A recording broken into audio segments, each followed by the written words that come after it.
வணக்கங்க. ரொம்ப நாளாகவே காட்டில் தென்னை மரத்தில் எதுலேயுமே பெருசாக காப்பு பிடிக்கவே இல்லைங்க. அதனால் இன்றைக்கி காலையில் நேரமாகவே பார்த்தீங்கன்னா நானும் ஹஸ்பண்ட் மாமாவும் காட்டுக்கு போயிட்டு வரப்பெல்லாம் க்ளீன் பண்ணி விட்டுட்டோங்க. க்ளீன் பண்ணி விட்டு தண்ணியை எடுத்து விட்டு முடிச்சாச்சுங்க. அடுத்து பார்த்தீங்கன்னா இதுக்கு என்ன பண்ணலாம் அப்படின்னு யோசிக்கிறப்ப தான் தென்னந்தோப்பு வைப்ஸ் கொக்கோ பிரதர்ஸ் கிட்ட இருந்து அந்த காம்போ ஆர்டர் பண்ணியிருந்தோங்க.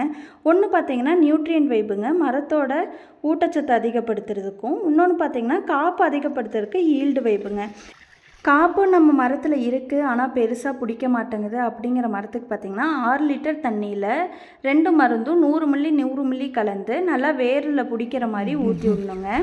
இதே காப்பு இன்னும் பிடிக்க ஸ்டார்ட் பண்ணாமல் இருக்கிற மரத்துக்கு பார்த்திங்கன்னா 50 மில்லி 50 மில்லி கலந்து கரெக்டாக வேருக்கு பிடிக்கிற மாதிரி நம்ம ஊற்றி விட்டுருணுங்க. இந்த கோகோ பிரதர்ஸ் பார்த்திங்கன்னா 30+ இயர்ஸாக கோகோனட் எக்ஸ்போர்ட் பண்ணிகிட்ருக்காங்க. அதனால் இவங்களுக்கு தென்னை மரத்தை பற்றி ஃபுல் டீட்டெயில்ஸ் தெரியுங்க. ஸோ பார்த்திங்கன்னா அவங்க இந்த மருந்தை பார்த்திங்கன்னா ஒரு கெமிக்கல் கூட ஆட் பண்ணாமல் ஃபுல்லும் ஆர்கானிக்காக தாங்க தயாரிச்சிருக்காங்க. இந்த மருந்தால் 500க்கும் மேற்பட்ட விவசாயிங்க பயனடைஞ்சிருக்காங்க. இவங்களோட நம்பர்ஸ் அண்ட் டீட்டெயில்ஸ் கொடுக்குறேன், கண்டிப்பாக செக் பண்ணி பாருங்கள்.